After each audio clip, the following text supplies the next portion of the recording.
Turn the other cheek?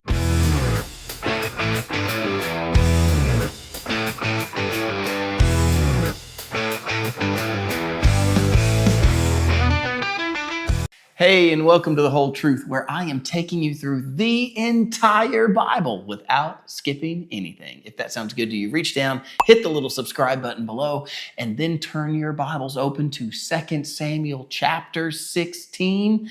We're going to do the whole chapter today. If you want the study notes that accompany this, go to The Whole Truth, like the sign, thewholetruthbiblestudy.com. Go to go to the study library index.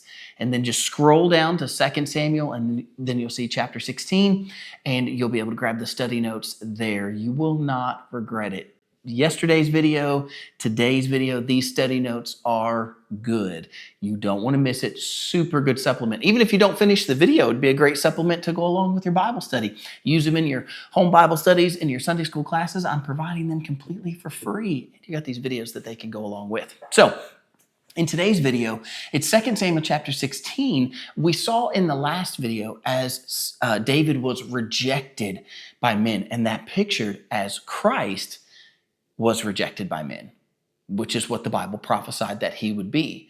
We see that in King David. Well, in that rejection, we're like furthering that rejection, and it's an ugly story, by the way. I mean, today's story ends on one of the worst scenes in the Bible.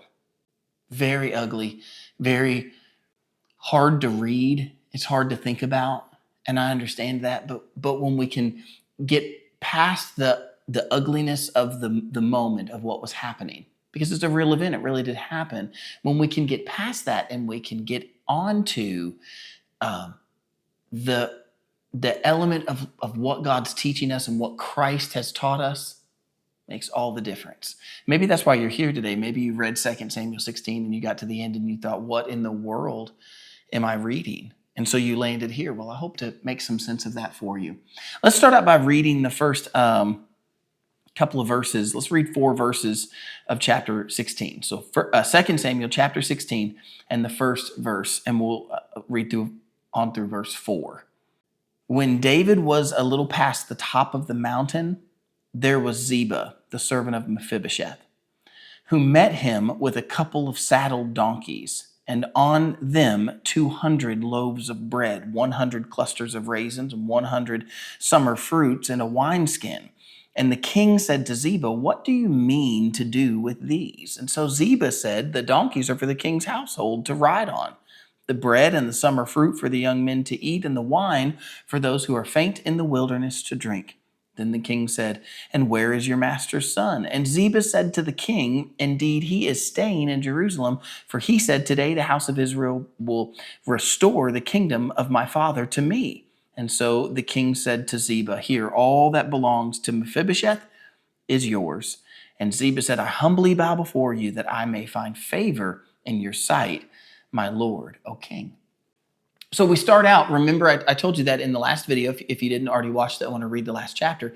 King David, he had ascended to the throne. He became king in Israel. He was a great king in Israel, but he's faced a problem. He has been rejected by the people. That happened because his son, David's own son, Absalom, basically swindled his way into people's hearts by hearing their court cases, by hearing their causes, and then telling them that he sided with them, but there was no deputy in Israel. And he got all the people in Israel to turn, well, not on Israel, but in Jerusalem, to basically turn on David. They really hadn't turned on David as much as they had accepted Absalom, and that's probably a whole nother point in and of itself, but it's not where I'm trying to get to today.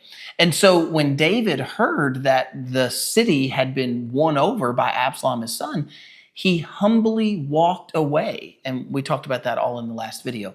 It's now David going back into the wilderness, just like what happened to him when he was in his early 20s, late teens and early 20s, when he had to run away from King Saul. We now see him going back into the wilderness.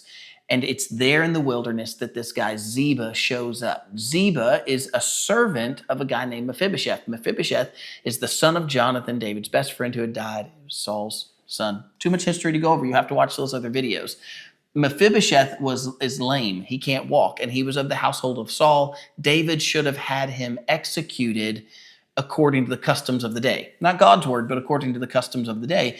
A new king has to get rid of any remnant of the old king. But instead of David doing that, he showed him kindness, and he set him up in his own house. He gave him land and had made a place for him at his table. Now that David's been run out, Ziba shows up, and Ziba says, here's all this food, here's all the stuff for the king and for his servants who are running out into the wilderness. I want to be there for you and help support you. And when the king says, well, where's your master? Where is Mephibosheth? Ziba says, he said that his house, that his father's house was going to be established in Israel again today. In other words, everybody's going to make him, Mephibosheth, the king now, because he's been sitting at the king's table, and now you, David, have had to run off.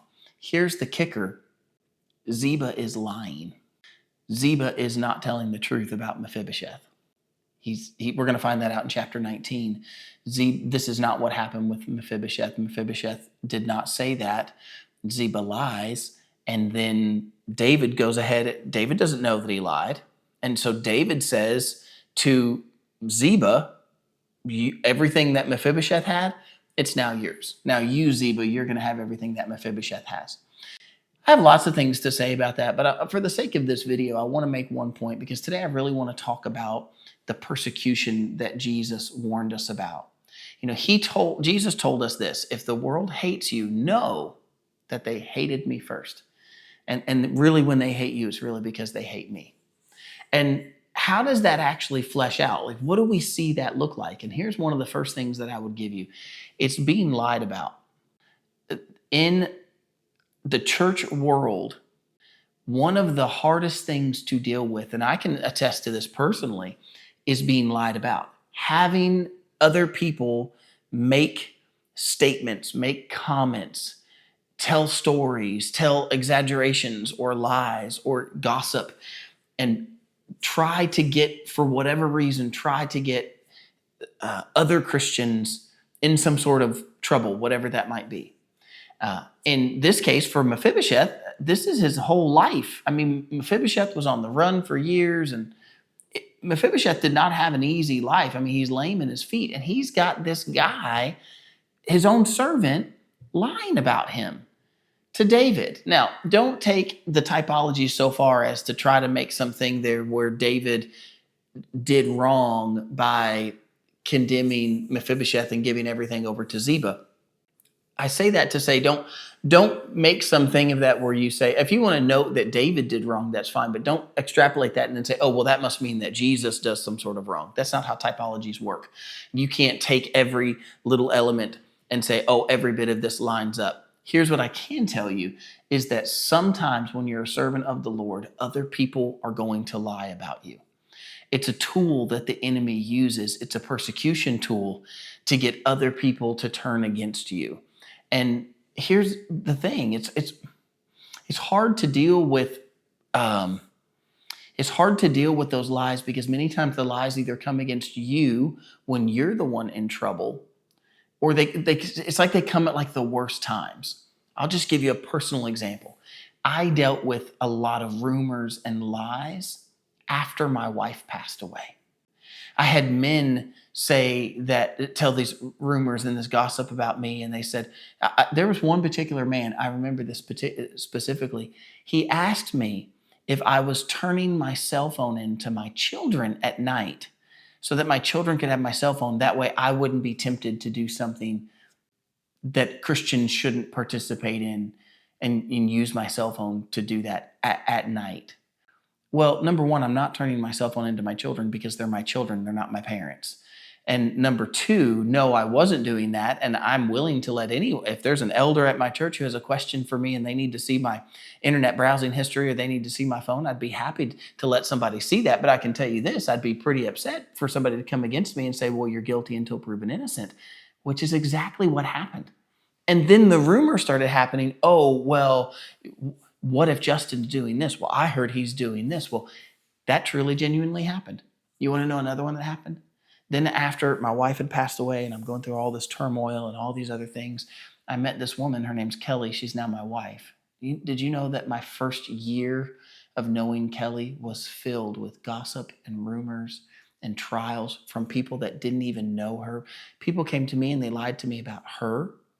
I had people come to me and tell me stories about her, things that proved to be completely false. I don't just mean like, oh, I went and talked to Kelly and Kelly said they didn't happen. I'm talking, I have like someone said something happened and I went and looked at the video and the church's security cameras. Oh, no, that didn't happen. Straight lies. And yet that happened for over a year and at a time in our lives when she was a widow and I was a widower. Now, why am I sharing that with you? I'm sharing that with you to say that part of the persecution that believers will face is lies. Lies about others, lies about people will lie against you.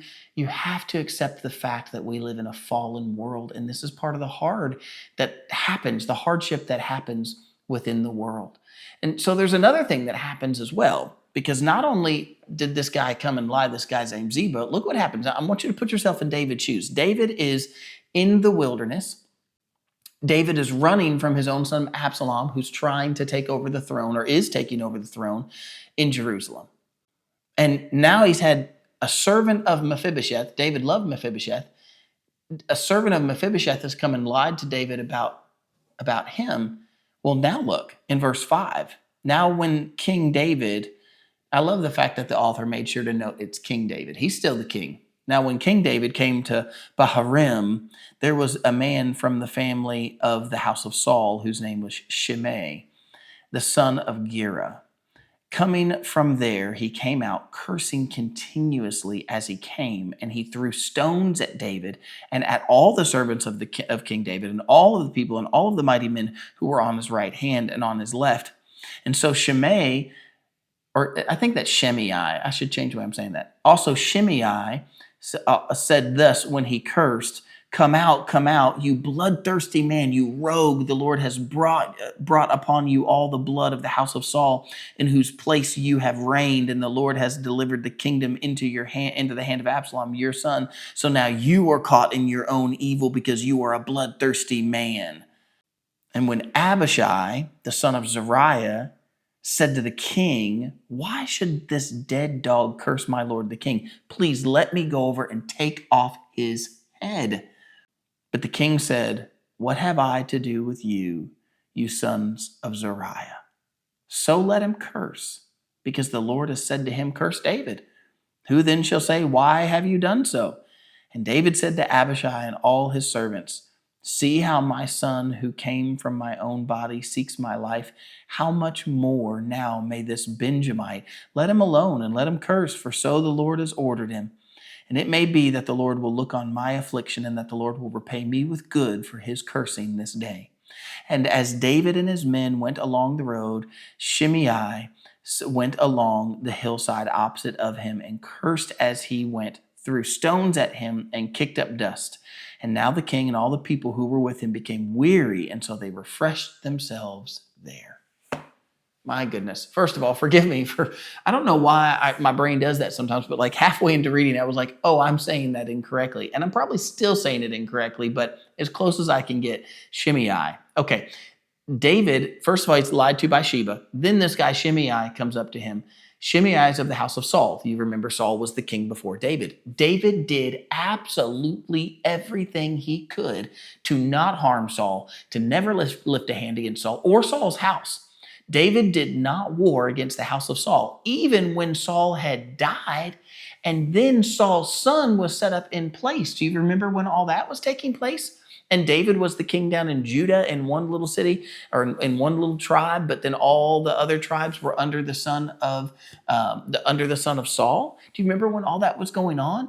David he was not bloodthirsty, and he certainly did not come against the house of Saul. But Shimei had it in his head that that's what David had done. So when he hears that David's on the run from his own son Absalom, he chases David down into the wilderness, is throwing rocks at them. Can you imagine the first rock that lands? That was dangerous on that guy's part, by the way. You got all these people that are running. They're concerned that Absalom's going to try to overthrow them. All of a sudden, a rock, ping, hits off of somebody.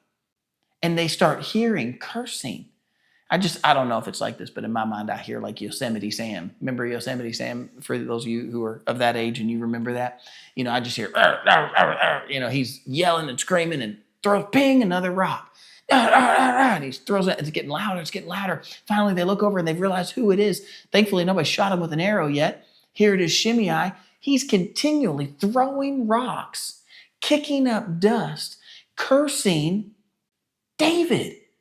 Well, David's the priest and David's servant, Abishai, he starts saying to David, he's like, why are we putting up with this guy? Why don't we, let me go over there, I'll take off his head. David corrects Abishai and says, let him alone. Let him curse. If the Lord had him come and curse me, I mean, we're in the middle of all of this, and if the Lord's going to let this guy come and curse me, then let him come and curse me. And maybe, just maybe, it'll be that God will bless me for my affliction. I think here again, we have the second part of our persecution that we see. First, we see about lies, but then there's the second part that we see, and that's the cursing, that others are going to curse you. You know what Jesus said in Matthew 5? He said, love your enemies and bless those who curse you. That's kind of what David did here. David says, let him alone. Let him curse me if he wants to curse me, and let the Lord reward me. If the Lord wants to reward me for this man cursing me, then let him do it. You know, this is truly a scene of turning the other cheek. David had every right to take this guy's life. He was the king in Israel, and even though he was on the run, he was still the king. And for this guy to come cursing and throwing rocks and kicking up dust and doing all that he's doing, David could have turned around and said, take that guy out. We don't need that right now. But David didn't. David literally turned the other cheek. He said, if he wants to keep cursing me, then let him keep cursing me. Shimei did keep cursing him. He followed them and continued to keep cursing them. I think in this way we see David kind of looks again like a typology of Christ, but he really is painting a picture for us of what persecution to the believer looks like. As there are going to be times that even though we have not done anything, there will be those who will curse us. They will follow us and they will curse us. They will follow us around in places that we didn't invite them to be. And you'll say to yourself, why are you here? Why are you bothering me? You know, this one happens with me online often. There's those who follow me around online and they insult me and they make fun of me and they say all kinds of cruel things about me and they tell lies about me and they literally threaten me. You say, Justin, are you telling me people have threatened you online? Oh, yes, they have threatened me, my home, my children. I've received threats on Facebook. I've received threats here on YouTube. I've received threats in person. People are always saying things, reviling, if you will, cursing me. Why? Why do they do that? Why? Here's what I would think. Like, there's lots of people online that I don't like. I could name a lot of them. You know what I don't do? I don't follow their page. I don't watch their content. I certainly don't comment. I mean, don't you know that if you do that, don't you know that if you make that comment that you're feeding the algorithm to think that you want this and that you'll see more? Don't you know if you comment on these videos and you really cannot stand me, you're going to see more of me? Isn't that kind of funny? But you know, the Bible says that the Lord will bless us for that.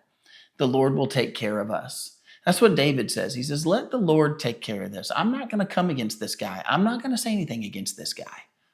So David chooses to trust the Lord over taking vengeance into his own hand. Listen, if you're not seeing the means by which we take care of persecution, it is not by retaliation. It is not by persecuting back. We do not win the kingdom back by fighting. That is not the way that we'll do it. We fight in a different way. All right, now look, there's one more thing that happens. There's this guy in verse 15. Ahithophel. We saw him in the last chapter. He used to be a trusted advisor of David. Look at what Ahithophel has Absalom, David's own son, do. It's very well could be the reason why you showed up at this video is because of what we're about to read. It's a hard read, but stick with me. I think the Lord will make a good purpose, will give us a good, he'll teach us something good out of it. Read it with me. Meanwhile, Absalom and all the people, the men of Israel, came to Jerusalem, and Ahithophel was with them. And so it was when Hushai, the Archite, David's friend, came to Absalom, that Hushai said to Absalom, long live the king, long live the king. And so Absalom said to Hushai, is this your loyalty to your friend? Why did you not go with your friend? And Hushai said to Absalom, no, but No, but whom the Lord and this people and all men of Israel choose, his I will be, and with him I will remain. Furthermore, whom should I serve? Should I not serve in the presence of his son, as I've served in his father's presence? So will I be in your presence. So Hushai, remember, he's the plant from David to give information from what happens in the kingdom back to David. He's going to do that by giving it to the priest. Well, Absalom almost catches him. Absalom says, where's your loyalty to David? Aren't you David's friend? But he says, no, my loyalty is to Israel. Hushai said, my loyalty is to Israel and whoever Israel chooses to be its king. And shouldn't I serve David's son just like I served David? The scene shifts now because look, is now Absalom, I almost see him like raising one eyebrow, but then he looks over at Ahithophel and look what happens in verse 21. Ahithophel said to Absalom, in verse 20, Absalom said to Ahithophel, give advice as to what we should do. Here's the advice. And Ahithophel said to Absalom, go into your father's concubines, whom he left to keep the house. And all Israel will hear that you are abhorred by your father. Then the hands of all who are with you will be strong. So they pitched a tent for Absalom on top of the house, and Absalom went into his father's concubines in the sight of all Israel.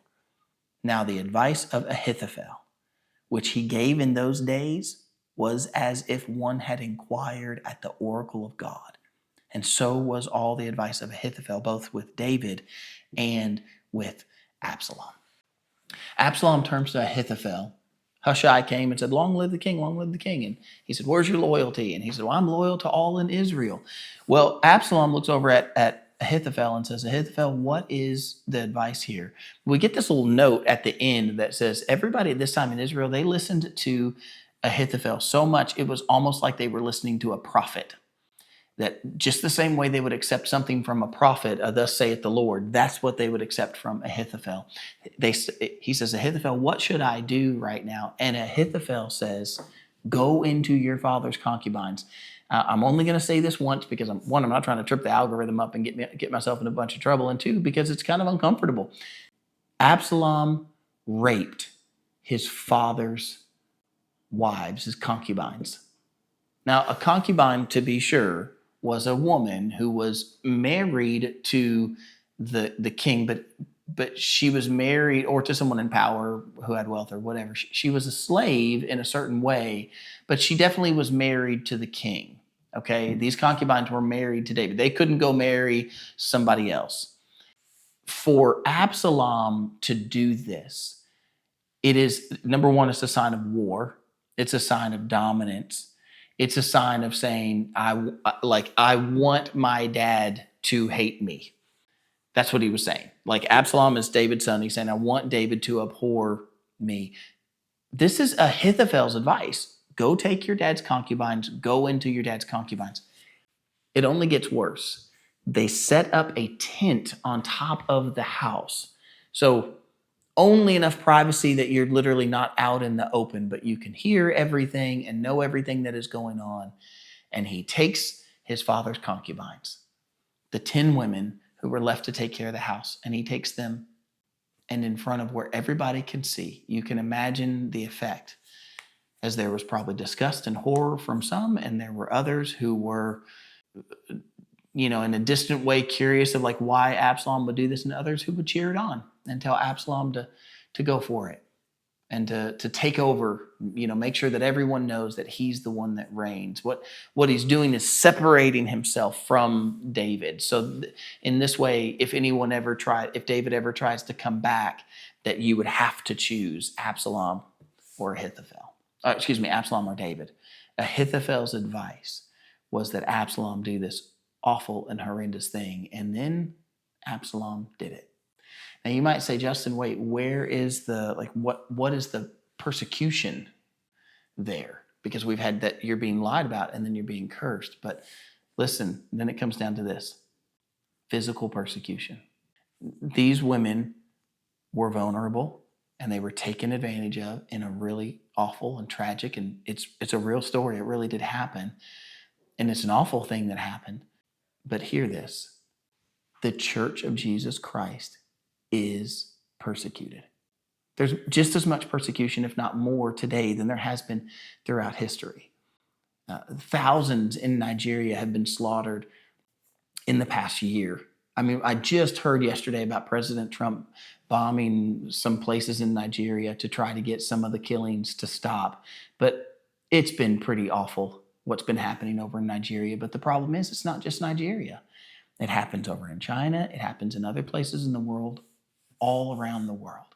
Physical persecution is a part of being in the church. And you say, Justin, wait, why are you telling me all this?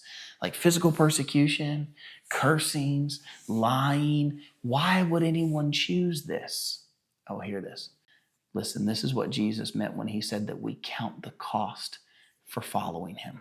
You see, Jesus put it this way: if there was a man who found a pearl of great price, wouldn't he sell everything that he has to go and get that pearl? Like if the pearl was that valuable and he knew he could get it, but the only way he could get it would be to sell everything first, wouldn't he do that? Friends, what Jesus is offering you, it's not like follow Jesus and Jesus harms you. No, it's that the cost of following Jesus is that others may hate you. And the question is, do you know Jesus enough that you would say, I will take that? Let me again try to give an example. I had a wonderful first marriage. My first marriage ended in death. My wife died. And before that, we had a really great marriage. Now, I'm not saying we never fought. I'm not saying we never had our tiffs. I'm not saying we never had our disagreements. Oh, we certainly did. We're humans. We did. We were young and we got married and we had kids and a house and we had a business and life was hard at times and we certainly got at each other at times. But we had a really great marriage. I mean, if you were to put the hard things up next to the good things, I mean, we're like, 5% 95%, 5% hard, 95% wonderful. When she got sick with cancer, it was really, really awful. And awful in the true sense of the word, awful in the sense of like she was bedridden, she couldn't walk. I was having to carry her to the bathroom and to take a shower, literally holding her up to rinse her off in the shower, and skin and bones. Very hard, very, very, very hard scene. And I remember her saying once when it was getting late in the day, and I remember her saying to me one time, she said, if you had known it was going to be like this, would you have still married me? And I said, 1,000 times, 1,000 times over. Why? Because I love her and I loved my time with her. Of course I would do it again. Of course I would, if I had the chance to marry her and live that whole life again, knowing that it would end in that tragedy, I would still do it.